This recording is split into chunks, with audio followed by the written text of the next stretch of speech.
Fade interest rate hike कर देगी, पूरी दुनिया गिर जाएगी, डाउ गिर जाएगा, निफ्टी आ जाएगा 8,000 पे, सेंसेक्स तो जीरो हो जाएगा। इस तरह के काफी सारी चीजें आप लोगों ने अक्सर सुनी होगी, लेकिन समझने की कोशिश करेंगे आज के इस वीडियो में कि आखिर ये इंटरेस्ट रेट बढ़ाते क्यों है, ये फेड हो गए, ये सेंट्रल बैंक है, बढ़ाते क्यों है।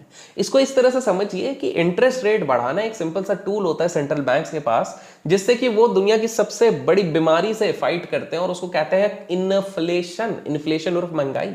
आपको समझना पड़ेगा कि इसी के चक्कर में इंटरेस्ट रेट के इर्द गिर्द इतनी सारी चीजें चलती है, लेकिन याद रखिए कि इसका नेगेटिव कॉन्सिक्वेंस भी होता है। नेगेटिव कॉन्सिक्वेंस किस पे होता है? बोरोइंग कॉस्ट पे, बिकॉज जाहिर सी बात है इंटरेस्ट रेट बढ़ेगा तो बोरोइंग कॉस्ट बढ़ जाएगा। कंज्यूमर के कॉन्फिडेंस पे, क्योंकि कंज्यूमर कहीं ना कहीं जो क्रेडिट कार्ड और लोन बार बार यूज कर रहा है कहीं ना कहीं कम कर देगा, और साथ में ये ओवरऑल दोनों पे जब इंपैक्ट पड़ता है तो इकोनॉमिक एक्टिविटी पे भी इसका बहुत बड़ा गहरा प्रभाव पड़ता है। तो आपको सबसे पहली चीज समझनी है कि इंटरेस्ट रेट बढ़ाते क्यों है? इन्फ्लेशन को कंट्रोल करने के लिए, और इसका सबसे ज्यादा इंपैक्ट किस पे होता है? बोरोइंग कॉस्ट पे हो जाता है, कंज्यूमर का कॉन्फिडेंस पे हो जाता है, और इकोनॉमिक एबिलिटी पे हो जाता है। याद रखिए कि इंटरेस्ट रेट डिटरमाइन करता है कि आपके पास एक्स्ट्रा कितना पैसा बचा रहेगा टू पे बैक आपके बोरोड फंड, और कितना ज्यादा आप कमा सकते हो आपकी सेविंग्स पे जो कि बैंक्स के साथ रखे गए हैं। इसलिए आप देख रहे होंगे कि जैसे जैसे इंटरेस्ट रेट बढ़ने की बात होती है या इंटरेस्ट रेट बढ़े हैं, अचानक से लास्ट 6-8 महीने से 1 साल से फिक्स डिपॉजिट के रेट ऑफ इंटरेस्ट बढ़ने लग गए हैं। अब इसको एक चीज समझिए कि central bank interest rate set करती है। क्यों सेट करती है? जिसके बेसिस पे जो कमर्शियल रेट्स होते हैं बिटवीन द बैंक्स, उसके बीच में वो आदान प्रदान करती है। हमारे देश में बात कर लो तो एसबीआई X% पे पीएनबी को देगी, पीएनबी X% पे आईडीएफसी बैंक को देगी। इस तरह से ये रेट एक्सचेंज यहां पर होने लग जाता है। तो कहीं ना कहीं सेंट्रल बैंक इस इंटरेस्ट रेट को कंट्रोल करता है ताकि इन्फ्लेशन को वो स्लो डाउन कर ले।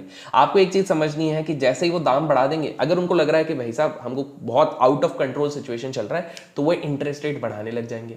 इंटरेस्ट रेट बढ़ने लग जाएंगे तो क्या होगा कि हाउस होल्ड जो है, जो हम लोग खर्चा कर रहे हैं, हम स्पेंडिंग कम कर देंगे। हम स्पेंड कम करने लग जाएंगे, बिजनेसेस से कम चीजें लेने लग जाएंगे, तो ऑटोमेटिकली ये सारी चीजें, ये एक इनडायरेक्ट प्रहार होता है जिससे कि ये इन्फ्लेशन को कंट्रोल करने लग जाते हैं। अब आपको एक चीज समझनी पड़ेगी कि जब इंटरेस्ट रेट रेज किया जाता है और उसको कंट्रोल किया जाता है, उसको बैलेंस करने की कोशिश किया जाता है, तो ये बहुत ज्यादा इंपॉर्टेंट हो जाता है ताकि रिसेशन जैसा मौका ना आ जाए उस चीज को रोकने के लिए। तो raising interest rate is one of the major tools which is use by the central banks to control the inflation. इस चीज को आपको समझना है। तो आज आप समझ गए हो कि भाई साहब ये इंटरेस्ट रेट का इतना क्यों चलता रहता है। बिकॉज जब महंगाई बढ़ी रहेगी, जब आप धनाधन सस्ते में पैसा मिल रहा है, आप लोन पे ये उठा रहे हो, क्रेडिट कार्ड पे ये उठा रहे हो, तो कहीं ना कहीं गवर्नमेंट को इस चीज को कंट्रोल करना पड़ेगा, और इसीलिए इंटरेस्ट रेट वाली बात आती है।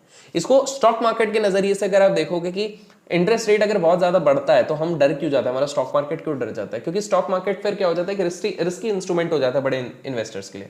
बड़े इन्वेस्टर बोलेगा कि अगर मेरे को रिस्क लेना ही है, 9% के ब्याज पे लेना ही है, तो मैं शेयर मार्केट में क्यों लगाऊं जिसमें वोलेटिलिटी ज्यादा है। तो वो वहां से ना पैसा निकालने लगते हैं और वो बोलते हैं मैं अपना बढ़िया बॉन्ड में लगाऊंगा, डेट में लगाऊंगा, सस्ती चीजों पर लगाऊंगा जो मेरे को फिक्स रिटर्न देंगे, क्योंकि वहां पर इंटरेस्ट रेट बढ़ जाएगा।